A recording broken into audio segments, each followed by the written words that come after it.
We decided to make it a year living on a boat because I want to take a year off instead of teaching and do a fun boat job. So that's what we decided we would do. He bought a boat down in Florida. We came up with another plan to buy boats from auction and fix them and flip them. So we learned a lot about fixing boats and boat parts and the things that break easily and the things that are wrong with every boat. You can have an RV, but you're not really off the beaten path quite as much as when you're on the water. Welcome to our boat, Encore. I'm Kate, and this is my boyfriend, Nate. So here is Encore, Hunter 28.5, our home on the water. It's nice and cozy. This is the galley. It's really small, which can be good and bad. Got a nice alcohol fuel stove. That's actually kind of my favorite thing because I worry about propane, so that's awesome.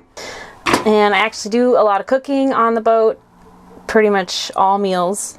And usually what that looks like is moving everything to get anything, because this is also our cooler right back here. And sometimes we get icebergs. Whenever I was working for the Kenai Fjord tours, we could put bergy bits, which are smaller chunks of icebergs, in here, and that keeps it cold for much longer. But oddly enough, a bag of ice lasts us 2 or 3 days in Alaska or New Orleans, actually. So that's kind of funny. Seems like it would last a lot longer in Alaska. And back here we have all of our plates and things, and I like that this boat has plenty of storage for coffee and cups and things like that. Ziploc bags. My favorite thing ever are non-skid plates, because we can make a sandwich or make a salad or cook when we're heeled over and they don't fall off. One thing I like about the size of this boat is that I can see out the window. Since I do spend a lot of time here, it's nice to be able to look at the beautiful views in Seward, Alaska, and see what the weather's like out there. In the really big boats, you have to like stand up on the cushions, and you don't have to do that on this small little guy. So our water is about a 20-gallon tank, and Nate just fixed the new pump, so that's pretty exciting, because before, whenever we turned it on, it would make a lot of noise until you turned it off at the switch on the panel. So now we can have just an operable sink, and we just fill the tank with hose water from the dock. All right, so here we are inside, and this is the original, the OG of the boats, and lots of headroom and that sort of thing. So the big thing, it's right there, but if you want to be in the galley, boom, you're in the galley. Want to be over here in the nav station, it's all just right here. So a little bit of musical chairs when you're moving around. So everything's super tight when you're sliding around. Basically, if you're stuck, this is probably the best place to chill and eat or whatnot, because you're like, butler, and they, go ahead and, hand you a drink or something, because, I mean, you're stuck, you can't move, so, you're just trying to be polite, really. One of the nice little features for this person sleeping, this is longer on that side, but there's actually a nice little cubby, so, kick off the shoes and whatnot, and bada bing, bada boom, you have just that plenty of leg room and just wide enough to sleep. So, twin size right here. Now, up front, this would probably be the only pet peeve. So, obviously, pretty tight. And then privacy, there's no doors, just a little curtain and whatnot. But you have to do the dog move. So, every night in, and you'll hit your head, and so we usually sleep head out like this. So you got your nice moonroof and that sort of thing, but it's just big enough, pretty much spacious enough for two. Stainless or brass. This isn't my favorite. I'm like, oh, I'm taking it off. It's going on a different boat, like the pirate ship or something. Because, inevitably you always hit your head on it. Storage space is definitely a premium. Basically 30 feet or less for a sailboat is about as small as you really can comfortably live in. So a little bit of storage for groceries and provisions and that sort of thing. A little bit of storage underneath the settee seats. But as far as the galley, everything really has to be super streamlined. So the nav station is a good sort of, collect all.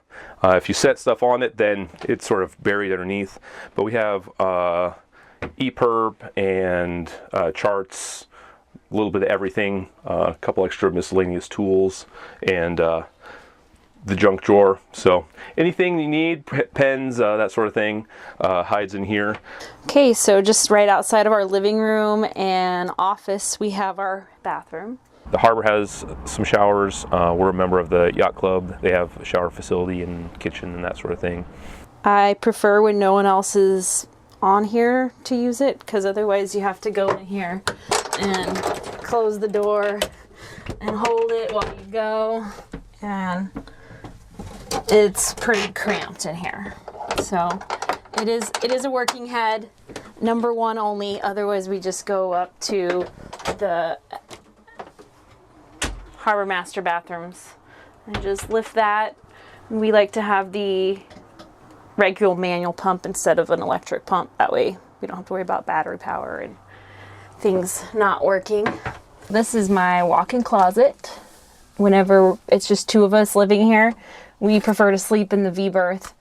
And this one is also a queen size width, but whenever we're both sleeping here, I hit my knees on the, we call it the coffin. I hit my knees up on the bottom of the cockpit back there. So it's tight on the inside spot.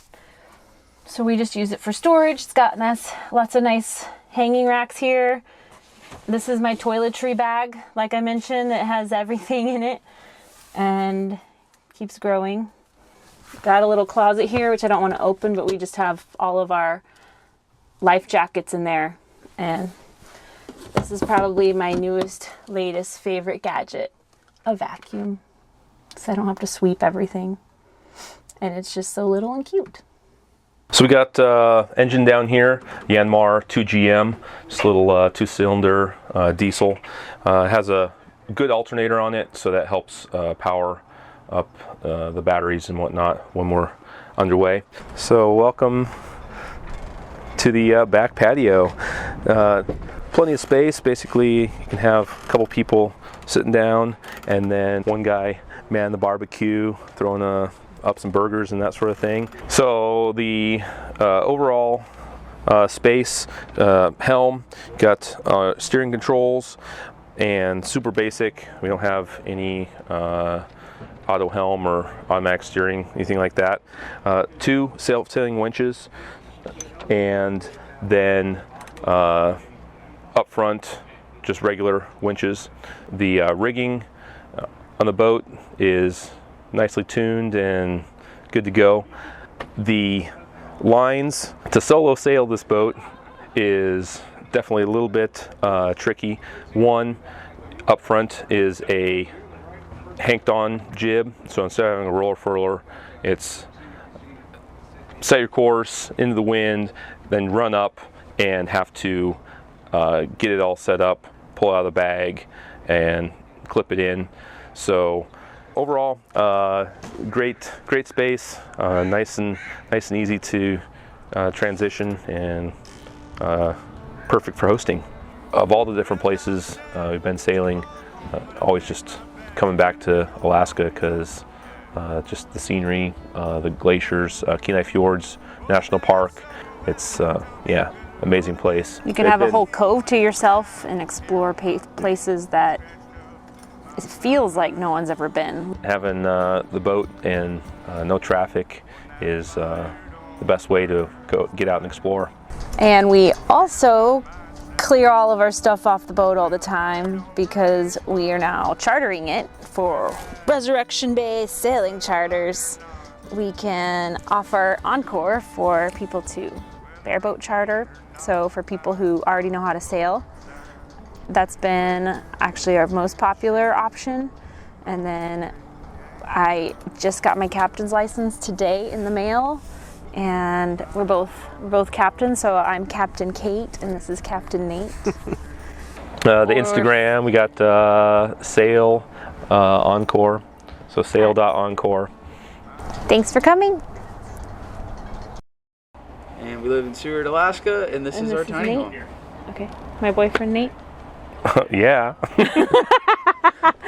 Perfect for some romantic nights at sea, if you will.